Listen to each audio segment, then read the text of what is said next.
Hi there. In this lecture, we will explore what is inheritance and how we can apply inheritance to all classes. First of all, what is inheritance? The definition goes along the lines of, quote, "Inheritance is one of core concepts of object-oriented programming languages. It is a mechanism of basing a class on another class, allowing for the derived class to acquire all the properties and behavior of the parent class. Class that inherits from another class is called a subclass, where the parent class is called a base class," end quote. That's a lot of theory, but in short, inheritance allows you to build classes upon other classes, giving you access to the same attributes, methods, and functionality of the base class. Okay, theory aside, let's put that into practice.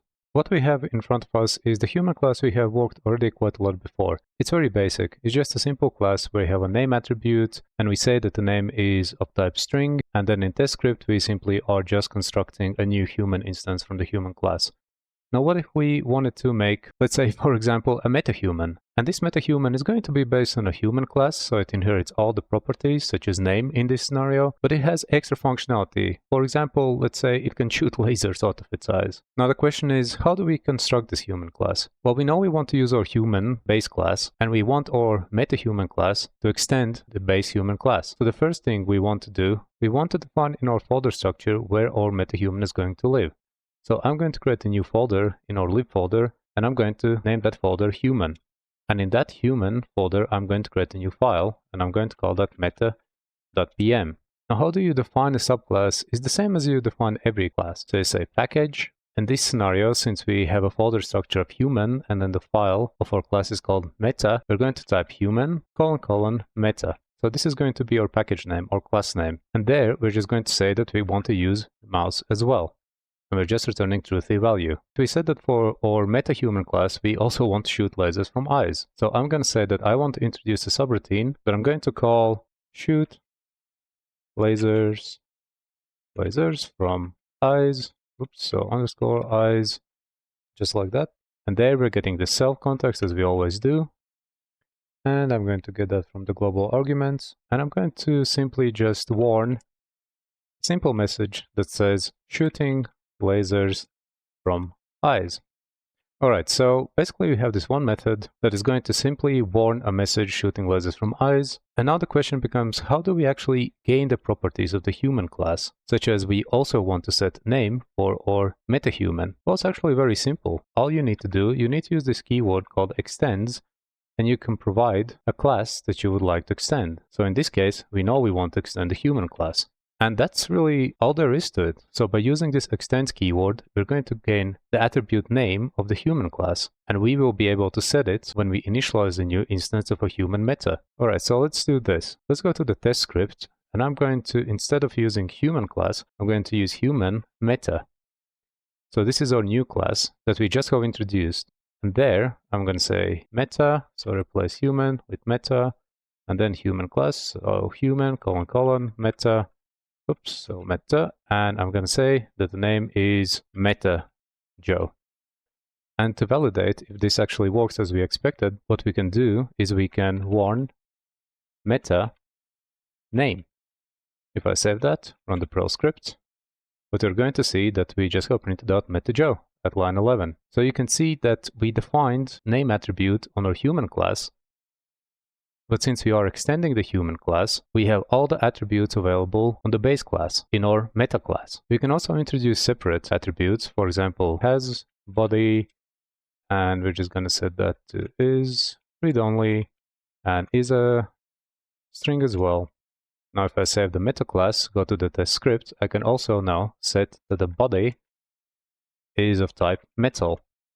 If I do this, and let's add another warn statement where we say warn meta body, save the test script, go to the console, we're going to see two things. We printed out the name as before, and now we're also printed out the metal. That comes from setting the body attribute value to metal over here. So basically we can reuse the attributes and functions from our base class in our subclass independently. And it looks like we only have set one attribute, but let's say if we introduced a function inside the base class such as speak, we could do something like return my name is, and concatenate that self context that we're going to get from shift. So we're shifting off the first argument from global args value, and you can say name. I go to the test script, and let's say I'm going to warn meta speak, save that, rerun the script, is going to say my name is meta Joe, and this speak method comes from the human base class. Now, what if you actually want to implement a different functionality for your subclass that wants to use the same function logic from your base class, but slightly amended? Well, you can do that as well.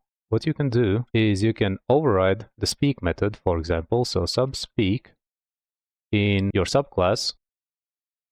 Let's say we're getting the self context, which is going to be the first value from the argument list, and how you can extend that functionality from your base class. You could, for example, do my speak equals self, arrow notation, and then use this keyword called super. And after using the super keyword, you can say colon, and the original method name that is going to get called from the base class. So there we know that in the base class, the speak method is returning a string that says my name is, and concatenating the name that is being set on a class. So now the speak variable is going to contain that string. And let's say we can return the original value and concatenate at the end something like, say, ... I am meta.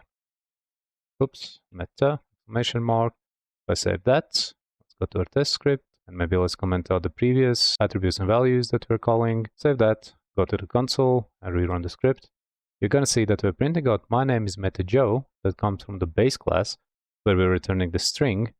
And then in our subclass, we are calling the original method. We know it's not taking any arguments, but we could pass these in this method as well, such as, for example, rest of args, that we can then pass further to the base method, so it can act on those attributes as necessary, but it's not needed in this case. So we are just getting a string, concatenating I am meta, and we're printing it out.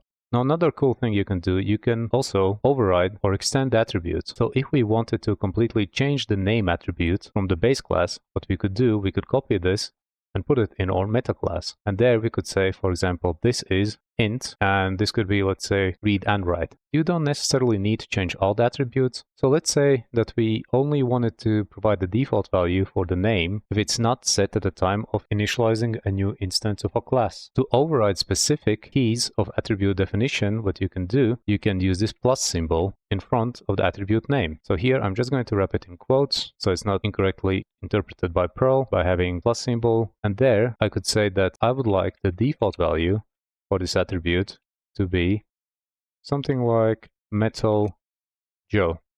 If we save the meta class, go to the test script, and I'm going to remove the part where we're setting the name attribute, and I'm just going to set the body. And now what we expect from the speak method is to take the default value of the name, since we did not provide it, and use that instead of what we had before, where we explicitly set it to Joe. As if I rerun the script, and here we go. You're going to see that it's printing my name is Metal Joe, then it appends the second part where it says I am meta. Now, just to make this a little bit more clear, so if I set default attribute on the human base class, something like you should not use this value, just to assure that the default value wouldn't be used from name, and our meta class is setting the default correctly, we can rerun the script. We're going to see that it still prints Metal Joe as before. If we comment out the default value that we're overriding and rerun the script, we're going to see that it now uses the base class name that we set, which is you should not use this value. And that's pretty much it about inheritance. As I said before, when you're using inheritance, you can use base classes and you can extend this functionality even further. For example, you could have a class like human, meta, robot, where you can modify these attributes even further, have specific methods, and so on and so on.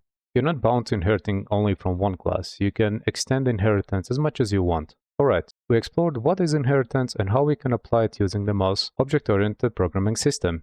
I hope you found this video useful, and I'll see you at the next one.